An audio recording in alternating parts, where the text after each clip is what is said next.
வரலாற்றில் 18 புராணங்கள் முக்கிய அங்கம் வகிக்கிறது. 1. பிரம்ம புராணம், 2. பத்ம புராணம், 3. விஷ்ணு புராணம், 4. வாயு புராணம், 5.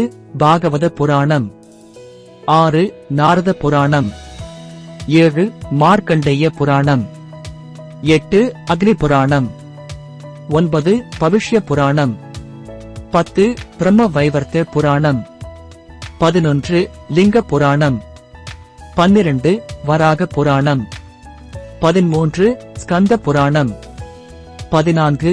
வாமன புராணம், 15. கூர்ம புராணம், 16. மத்ஸ்ய புராணம், 17. கருட புராணம், 18. பிரம்மாண்ட புராணம்.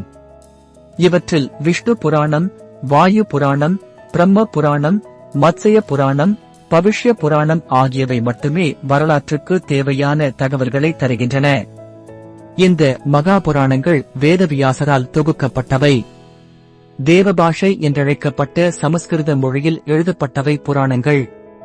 புராணங்களில் மிகப்பெரியது ஸ்கந்த புராணம். புராணங்களில் மிகச் சிறியது மார்க்கண்டேய புராணம்.